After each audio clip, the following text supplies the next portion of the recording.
Renu Devi amadi Bojesori na handloom da state award phangpagi taram na okchabe video macha ama mayam da jenghanjari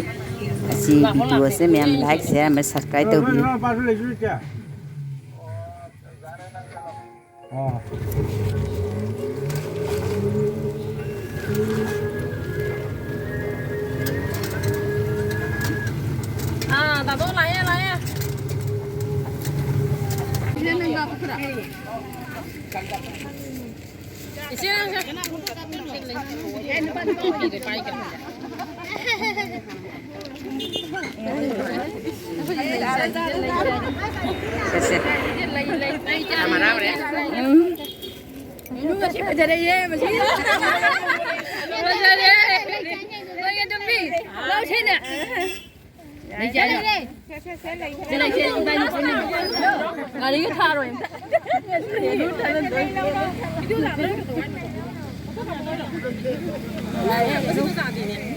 Tado lại.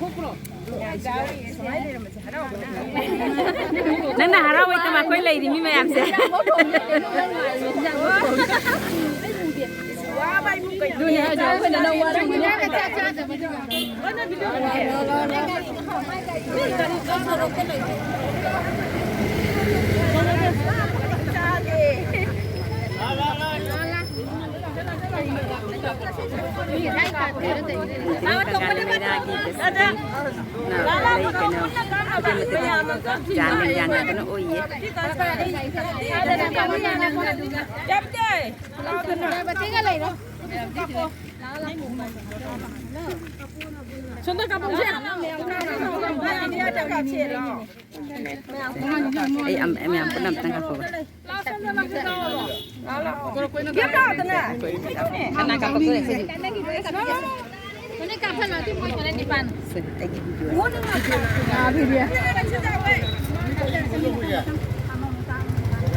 State Award se akwai kasar district tagi mari khak thangat khibani ba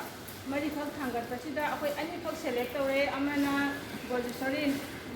lalang ise Bojesori mayam thangari ko adedi akwai sibaji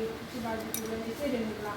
ado moi ani select tawre jama kuchu jam harawi ado ma ki se national awards state awards di national awards to akwai buta be tawo asike thangata ni da mama ma ni da kamaina hono da bibe ha da sahi ahungi mamanga ma aina mo da mo ko da chaliya aduga ma ki kudi da kanghan da mai ko ga no ga da tunda tu ba masana tu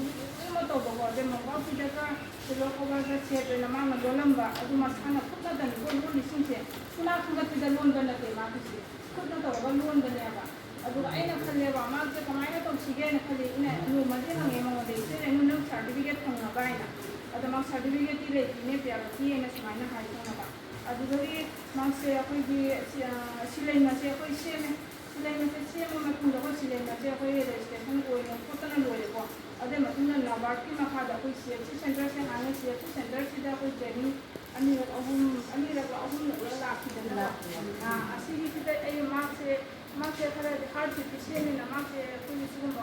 ꯐꯤ ꯃꯈꯥꯏ ꯀꯣꯟꯅ ꯆꯠꯄꯗ ꯃꯉꯣꯟꯗ ꯈꯤꯇꯪ problem ꯑꯣꯏꯖꯩꯑꯕ ꯑꯗꯨꯒ ꯑꯩꯅ ꯃꯉꯣꯟꯗꯁꯦ ꯃꯥꯁꯤꯗ ꯆꯠꯄꯁꯦ ꯈꯤꯇꯪ problem ꯑꯣꯏꯔꯒꯁꯨ ꯑꯩ ꯃꯉꯣꯟꯗ ꯅꯝꯐꯨꯗ ꯊꯥꯕꯅꯦꯕ ꯃꯥꯒꯤ ꯁꯥꯔꯇꯤꯐꯤꯀꯦꯠꯁꯦ ꯐꯪꯅꯕꯒꯤꯗꯃꯛꯇ ꯑꯗꯣ ꯂꯥꯏꯕꯛ ꯊꯤꯗꯅꯀꯣ ꯑꯩꯈꯣꯏꯒꯤ BDM ꯁꯥꯔ माकी ऑर्डर दौना कोई चलेगा सर माकी सर्टिफिकेट अमतन व्यू आइना हाइजरुबको अब मामदि जामना किनि मखा ताबसिंगु मा बोला हाइजरुबनि अब मखा ताबसिंगु थबक चिंबति मरना को हांदा सिदि सर्टिफिकेट तीबो ngam अबेदि फारे अदुरदि कमाई तौइन हाददा कमाई तौसिदि जे आइना नोंग इचेरिनादा हां इचेरेनुदा हां इचेरिनादा दम मतन चलुसिरा नम तनमराइना अरे एक यावती चची जाइनेना अदुमाई तो चलगा इचेरिनादा तानादा अखोइना टेक्सटाइल ऑफिसकी और मथक्ता लैबा डायरेक्टरसिंग एमपीडी इंस्पेक्टरसिंग लैबिदना को माके माई को बसिंग से मयाम से मोंग मोइ जसु मयाम सिक्लिएबा माना सी दोना ngami हाइदसे अदुरे इसमा सिदि जाम लाइना कोइ सर्टिफिकेट पीबा जारे हाइनाने मोइना कोइ ट्रेनिंग अमनि करि मासे सर्टिफिकेट से माके सर्टिफिकेट से मयाम से माके पीबी रखिबनेबा टेक्सटाइल ऑफिसकी माके सर्टिफिकेट चखंगिबनेबा को अदुमाइ तौना सर्टिफिकेट फंगे मतुंदा मोइना हाइदे मयामना साबा ngамदबा पोट मु पोरवाइना असितना अखोइ NGO गी YSA Youth Signing Association NGO गी तरफदि अखोइना जोहातदि मिनिस्टर ऑफ टेक्सटाइल ऑफिसकी अमखादबो समाय तौना अखोइगी कार्य समाय तौना लेगी इलेक्शन खुंबगी अदो नि मयामना सानातबा पोसे अखोइगी म्यूजियम दा थमगा मासे अदुगुबगी सर्टिफिकेट अमा खुंबोतबा लई अदुना मयामना साबा ngамदबा पोसे मंगोंदा साव हाइन हाइबा अइना मंगोंदा वासे पाउ तमदेबा अदुगा तमर मतुंदा मान एस समाय साथि की दोसिके हाबसिदा अखोइगी सेदिना मंगोंदा अखोइदा आइडिया मा ताकिरई समाय तौना साबना फगदा है अदुगी पुंग जोम मेनु अखोइ मेतेगी पुंग जोम मिसे असिसे अखोइ साबा ngамगदा मासे ngамगनेना जामलाइन हाइरबसिदा कुजु हराउ अदे फारे दुदिना सारागा असिगी पुंग मेतै पुंग जोम से साबले अखोइ म्यूजियम दा थंगे तो म्यूजियम से अखोइ जिरि बांगा मा लेबो अदुगी मुनि एनजीओसी मैनेजर कावरे अदुगी सेक्रेटरी दुगी अखोइ ममिन तो दामन ना अखोइ जना हानदि अखोइ एनजीओसी जामना को थबक सुमिनारपा तमा नोइगी म्यूजियम दा हांगा एस हानिने प्याबति नतदोगा हाइना दावदि म्यूजियम दा अखोइ पोट अमा समाइतोना खननि अखोइ नोंगदि खादा वाकिंची अमतन पाने असिदिना तरिनो मोइना अदुगी क्वेश्चन कुंसा खपिरपा क्वेश्चन कुंसा सिगे आंसर अखोइ सिम्बा मतु चाइबा म्यूजियम दा थंबदि बोर्ड एग्जीबिशन जाउदि सर्टिफिकेट अमा लेदना अदुगी सर्टिफिकेट मयाम मतु तावा मोइना हंगैबा क्वेश्चन सिगे आंसर सिम्बदि मतु चाइबा अदुना म्यूजियम चितन माइले अतै माइ आईडी कार्ड लेदि लोइना खंगे एनु टेक्सटाइल आईडी कार्ड लोइ खंगे को अदु चितन माइले दुगी तमता कोइना हाइजरुबनि हाइबा तो मोइना है जानि हाबु किरा अखोइ फरक मा चखिबा अदुनि अदुमाइ तौना हसिगी तलाइबा फरना हसिगी थासिदा अखोइगी minister टेक्सटाइलगी लपुतनगी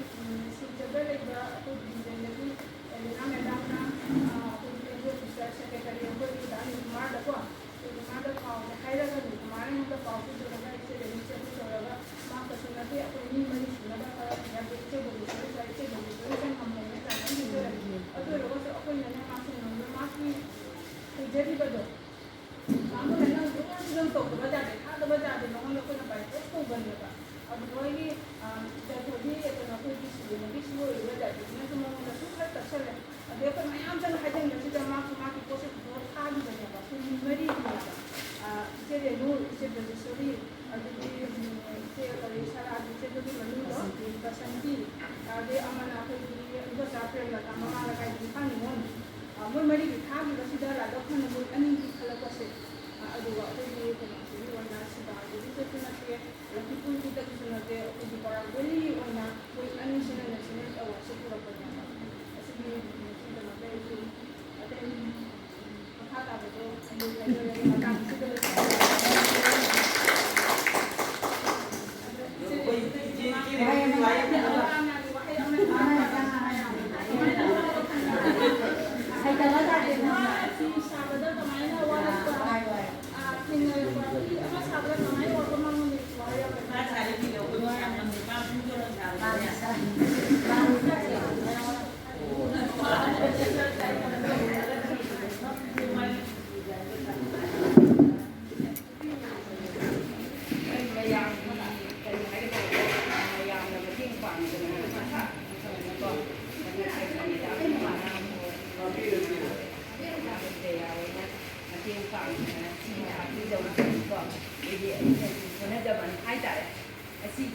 ที่เราจะพัฒนาคนนั้นเราต้องนำทุกอย่างที่นำมาที่ไอ้ที่เราให้เราเสกว่าก็ให้เราให้เดียร์สิทั้งการที่พัฒนาแบบนั้นเราสิ่งที่เป็นเสกว่าดูว่าไอ้เนี่ยน้ำสิ่งที่เราจะทำทำแบบตัวมีแบบว่ามันเป็นจากฝั่งที่ไอ้ที่เราจะ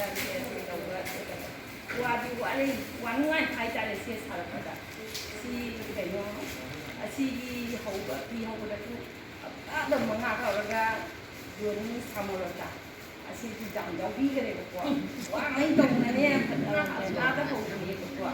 ดูว่ามันไม่ได้ชาวเลยเนี่ยด้วยไม่ยามที่ฝั่งที่เดียวกันดูที่เชื่อชาวที่ชาวนะว่าดีกันใครก็ได้ฝั่งที่วันนี้ใครก็ได้ฝั่งที่นะที่ดีกันใครก็ได้ใครก็ได้มากกว่าทะเลกันเนี่ยไม่ยามเราดูฮาลาลที่นั่นไม่ยามเลยเนี่ยที่จับยังไงเลยแต่ท่านที่ให้ดูกันเนี่ยฮาลาลมันที่นั่นเนี่ยนี่เนี่ยเราเนี่ยมึงไงนี่ไอ้เนี่ยเป็นใครก็ได้ไอ้เนี่ยเรื่องไม่ได้ว่าอยู่นั่นมาตอนนี้ไม่ได้ยินว่าเรื่องไม่ไปค่ะว่าอยู่นั่นเนี่ยนี่ไงที่ให้แต่มันจะเซ็งเลยไอ้นั่นตัวเองเราก็ทำได้หรอ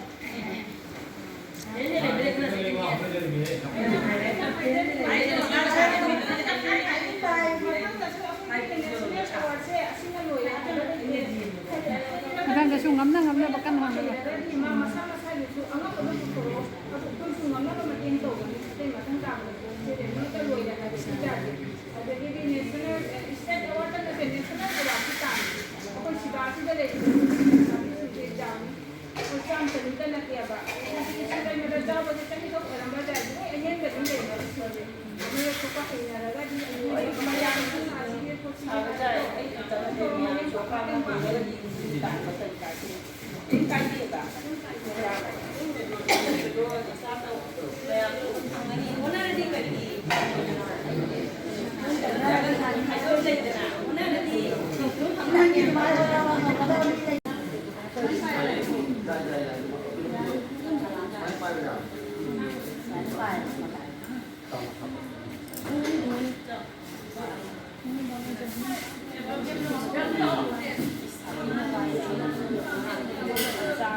Ngasi lalang dah ini mah Bojesori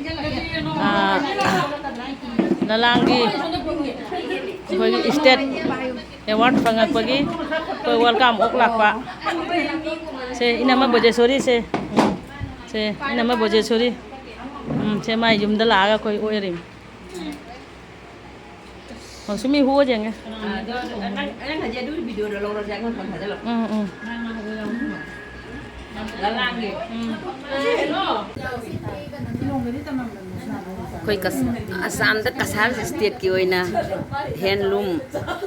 imoino kayak no ki handloom noming do?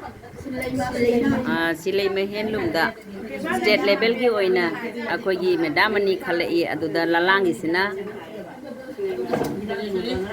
Lalangi madam Bojesori gi mem danga sia khoi lak tuna ma ka una tuna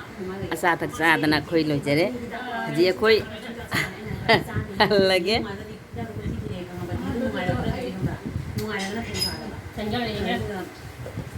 Ani yung ngai betul lah.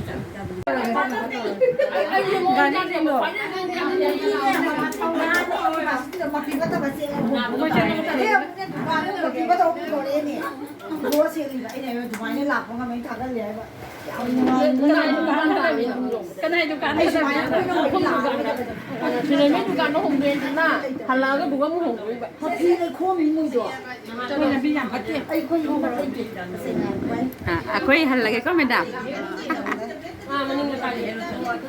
Mình mà cái là cái gì đâu qua ai. Còn cái là nó cái là dễ hiểu mà nó có sao đâu. Siêu ơi. Siêu ơi. Hãy subscribe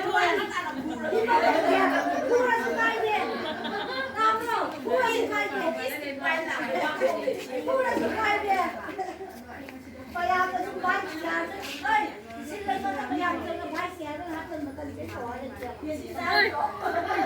sini kaya itu sobita ga itu undang na han ni hang sol pham jala ga le university da ke dong di wo ini na program pham na pham le thok le bas ka bas lok le ni manung da lok le yaw ni ဆက်ခဲလေးကြီးလုတ်လေးအရှိလုတ်လေးချပေးရပါတမန် na han ni phi to so de sia 是卡布了，那空的哎呀吧，而且 drum 够不是，是不是？这是 drum 皮红的不是打，drum တဟန်းကြီးနေတယ် 是没那弄不是。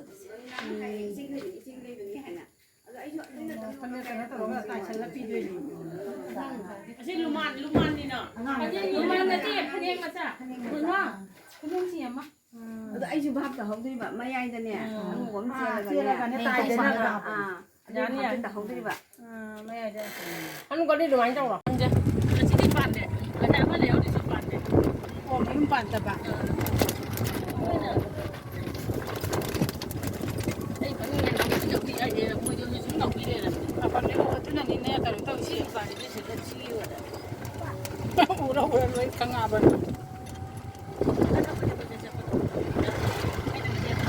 Koi la lang tegi Bojesori min de torok tan la men sale jum da halli